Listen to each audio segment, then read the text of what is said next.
ഓ ശരി മാഡം, ഞങ്ങളങ്ങ് എത്തിക്കോളാം.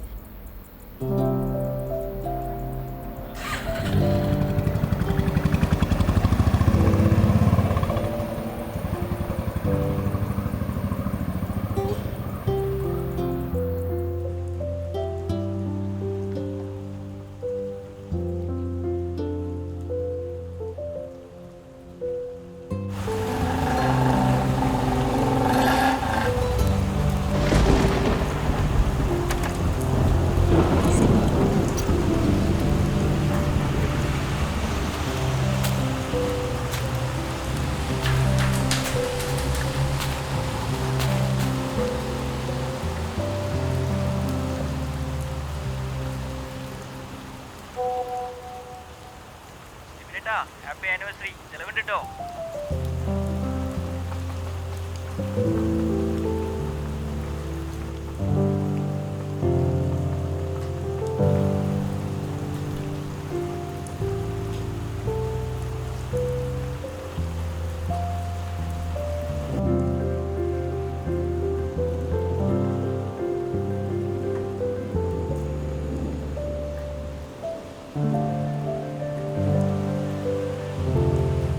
ഹലോ, മഴയത്ത് ഇങ്ങനെ നനയണ്ട, അകത്തേക്ക് കയറി ഇരുന്നോളൂ. ഹലോ അബി, ഇത് നീയായിരുന്നോ? വാടാ കേറ്.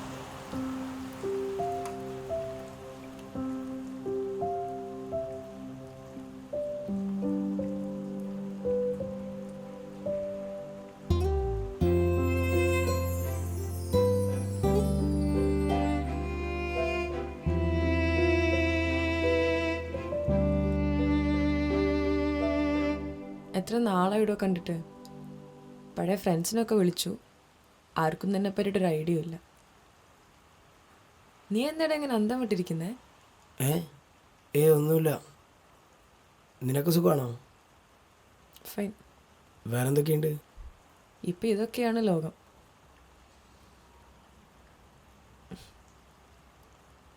മോളാണ്. മോളുടെ പേര്? ടെസ.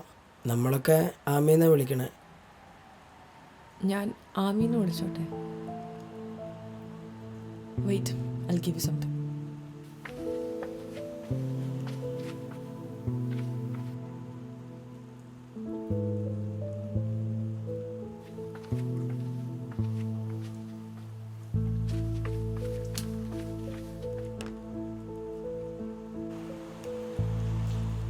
നീ ഒരുപാട് മാറിപ്പോയടാ.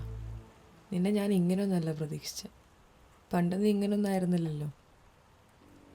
മനുഷ്യരല്ലേ, മാറ്റങ്ങളൊക്കെ ഉണ്ടാവും. എല്ലാവർക്കും എല്ലാ കാലത്തും ഒരേപോലെ ഇരിക്കാൻ പറ്റില്ലല്ലോ. പക്ഷെ എനിക്ക് പഴയ എബിയാ കുറച്ചും കൂടി ഇഷ്ടം. അത് നിനക്ക് തോന്നുന്നതാണ് സാറാ. പ്രണയം ഒരു സ്വപ്നവും ലൈഫ് ഒരു റിയാലിറ്റി ആകുമ്പോൾ ഇങ്ങനെയൊക്കെ ആവും.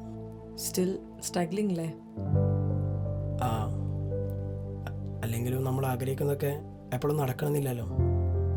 ആ, അത് വിട്. പിന്നെ എന്താ നിന്റെ പാട്? അടിപൊളിയായിട്ട് പോകുന്നു.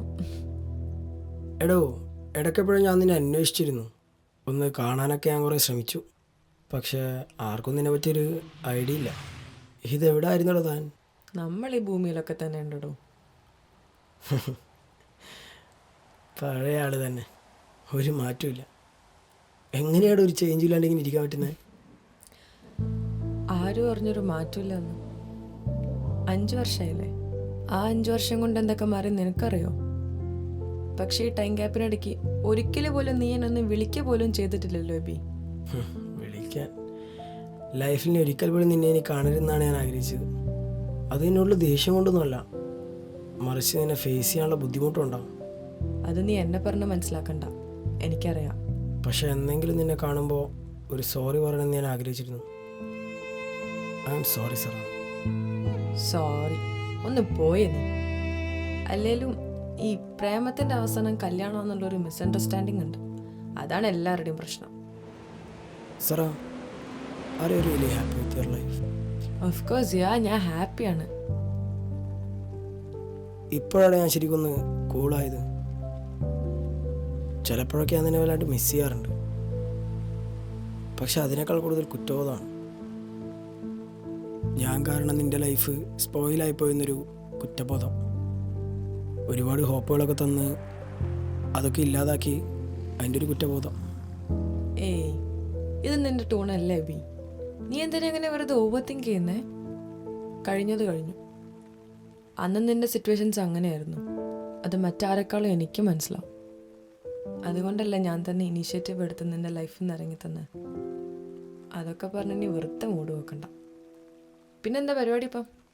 പണ്ടത്തെ പോലെ അച്ഛനൊക്കെ ഹെൽപ്പ് ചെയ്ത് ബിസിനസ്സൊക്കെ നോക്കി നടത്താണോ അതോ? ഏയ്, നിനക്കറിയണതല്ലേ, ബിസിനസ് അതെനിക്ക് പറ്റിയ ഫീൽഡല്ല. കല്യാണം കഴിഞ്ഞ 6-7 മാസം ഞാൻ അച്ഛൻ്റെ കൂടെ തന്നെ ഉണ്ടായിരുന്നു. പിന്നീട് തീരെ അഡ്ജസ്റ്റ് ചെയ്യാൻ പറ്റാതായപ്പോൾ അവൾ പറഞ്ഞ് ഇട്ടിട്ട് പോരാൻ. എൻ്റെ ഫീൽഡ് അതല്ല, അവൾക്ക് കൃത്യമായിട്ട് അറിയാം. അല്ല, എന്നിട്ടിപ്പോൾ എന്താ പരിപാടി? ആബ്സല്യൂട്ട്ലി നത്തിങ് എന്ന് വേണേൽ പറയാം. ഫ്രീലാൻസായിട്ട് ചെറിയ എഴുത്തും പരിപാടിയൊക്കെ ഉണ്ട്. 1-2 ബുക്ക് പബ്ലിഷ് ചെയ്തിട്ടുണ്ട്, 2-3 സ്ക്രിപ്റ്റ് ചെയ്തിട്ടുണ്ട്. വലിയ ഏണിങ്സ് ഒന്നുമില്ല. പിന്നെ വൈഫിന് ജോലിയുള്ളതുകൊണ്ട് ഇങ്ങനെ അഡ്ജസ്റ്റ് ചെയ്ത് പോകും. The same on cliche, typical എഴുത്തുകാരനല്ലേ? എന്നാലും നീ ഒരു ബുക്ക് പോലും വായിക്കുന്ന ഞാൻ കണ്ടിട്ടില്ലല്ലോ. Then how it become possible man? എടോ, എഴുതാൻ പുസ്തകം വായിക്കണമെന്ന് നിർബന്ധമൊന്നുമില്ല. എല്ലാവരുടെ ഉള്ളിലും 2 തരം കഥകളുണ്ട്.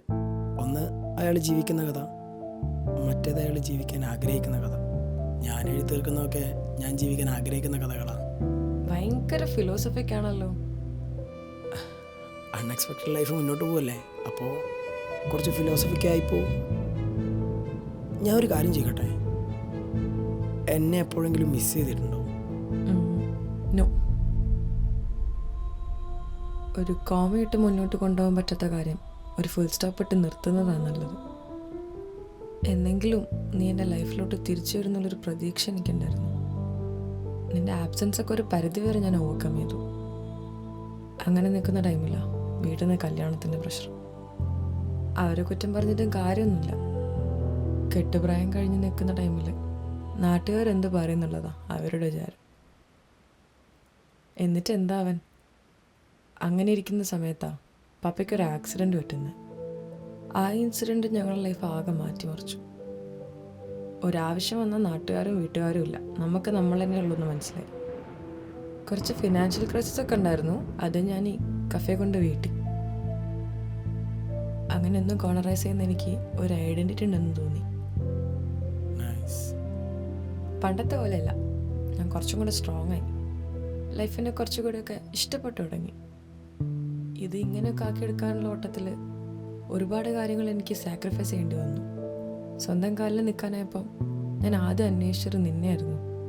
നീ അറിയാതെ ഞാൻ 2-3 പ്രാവശ്യം നിന്നെ വന്ന് കണ്ടിരുന്നു. വൈഫ് ഡോക്ടറാണല്ലേ? ആ, അവൾക്ക് ജോലിയുള്ളതുകൊണ്ട് ഇങ്ങനെ ഫ്രീ ആയിട്ട് നടക്കാൻ പറ്റുന്നുണ്ട്. പാഷൻ്റെ പുറകെയൊക്കെ പോവാം. അവളുടെ സപ്പോർട്ടിലാണ് ഞാനിങ്ങനെ പോകുന്നത്. ചിലപ്പോൾ തോന്നും ഞാൻ ഭയങ്കര ലക്കിയാണ്. കാരണം അത്രയും മനസ്സിലാക്കുന്നൊരു പാർട്ട്ണറിനെയാണ് എനിക്ക് കിട്ടിയത്. അല്ലെങ്കിൽ നടക്കാതെ പോയ പ്രണയങ്ങൾക്കൊക്കെ ഭയങ്കര ഭംഗിയാണെന്ന് പറയാം. ഞാൻ ഒരു കാര്യം പറയാൻ മറന്നു. ഇന്ന് ഞങ്ങളുടെ വെഡ്ഡിങ് ആനിവേഴ്സറിയാണ്. എന്നിട്ടാണോ നീ ഇവിടെ ഇരിക്കുന്നത്? പോയി അവളുടെ കൂടെ പോയി സെലിബ്രേറ്റ് ചെയ്യാൻ നോക്കടോ. എന്തായാലും ഞാൻ ഹാപ്പിയായി. നീ സന്തോഷമായിട്ടിരിക്കുന്നുണ്ടല്ലോ, എനിക്കത് മതി. നീ ഇനി ഒരു ചെക്കനൊക്കെ കണ്ടുപിടിച്ച് കല്യാണമൊക്കെ കഴിക്കും. എന്നിട്ടങ്ങനെ ഹാപ്പി ആയിട്ട് ജീവിക്കും. ഹാപ്പി ആയിട്ടിരിക്കണം എന്നുണ്ടെങ്കിൽ കല്യാണം കഴിക്കണം എന്നുണ്ടോ? അതൊന്നും നടക്കൂലടോ. There is no twist in real life. അതുകൊണ്ട് നീ അത് വിട്.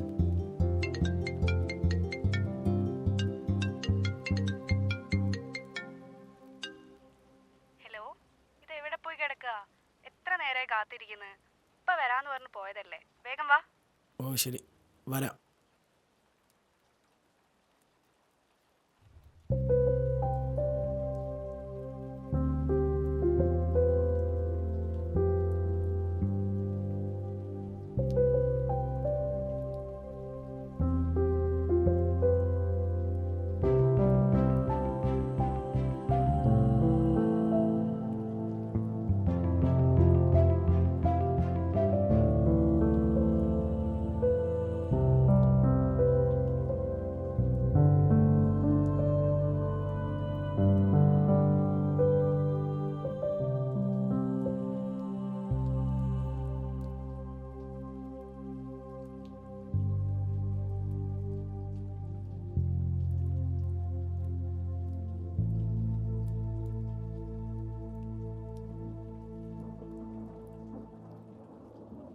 ഇത് അമ്മയ്ക്ക് കൊടുക്കണം കേട്ടോ. Thank you.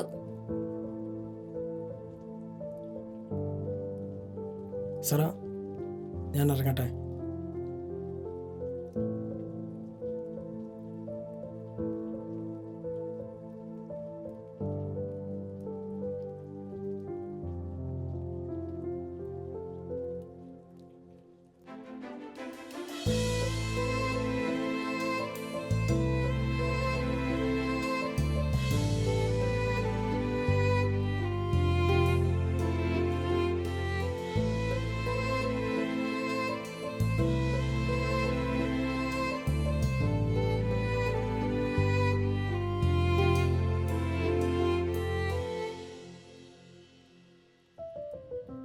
ആരാ അച്ഛാ ചേച്ചി? അതച്ഛൻ പണ്ടൊരു കഥ പറഞ്ഞു നിന്നിട്ടില്ലേ? ആ കഥയിൽ ചേച്ചിയാ.